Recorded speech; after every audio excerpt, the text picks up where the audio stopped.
verso la porta difesa da Barozzi.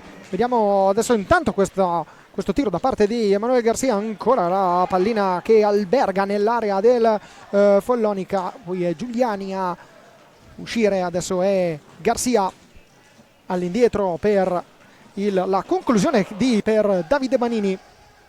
Ancora Banini dietro porta, serve Francesco Banini e l'asse dei fratelli Banini porta al gol del vantaggio del Follonica. 1 minuto. Banini. Ancora Banini dietro porta, serve Francesco. Sì, guidata ancora Banini in area di rigore, rientra, vuole il rovescio, questa volta Bovo ci arriva.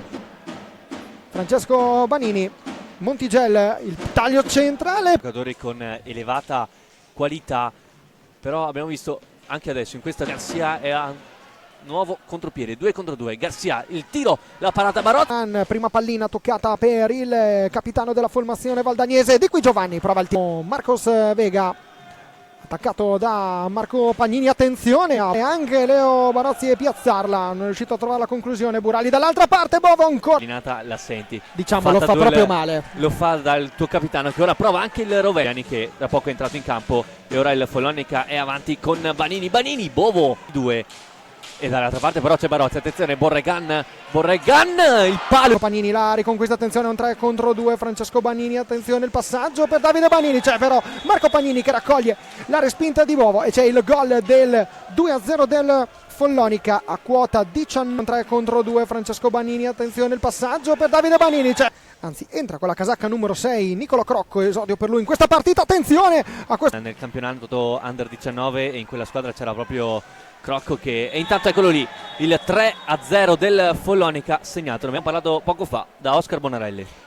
23. La squadra c'era proprio Crocco e intanto eccolo lì e riesce a segnare, però di fatto il Valdagno non sta imponendo il suo gioco. Follonica. Sì, di fatto è stata anche l'impronta del primo tempo, delle difficoltà la via della rete, ora è Piroli a ripartire il tiro, a cercare di superare questo momento difficile. Intanto a Terni, partenza a testa bassa del classe 2002, attenzione alla girata di via, molto bene, bella giocata di Fernando Montigel. Banini la restituisce ancora a Montigel, che dialogo tra Motaran, Garcia, Vega, ancora Motaran che si presenta dalle parti di Barozzi.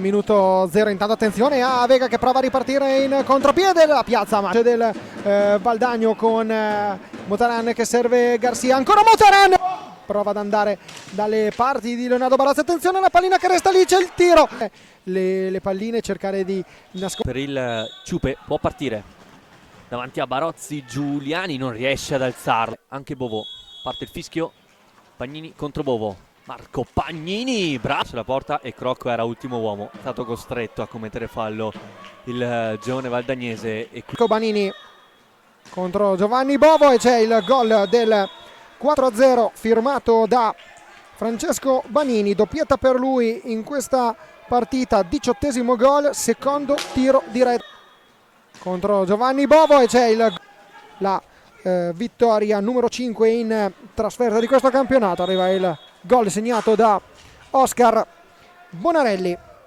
che in tap-in piazza vittoria numero 5 in trasferta di questo campionato. Arriva il gol segnato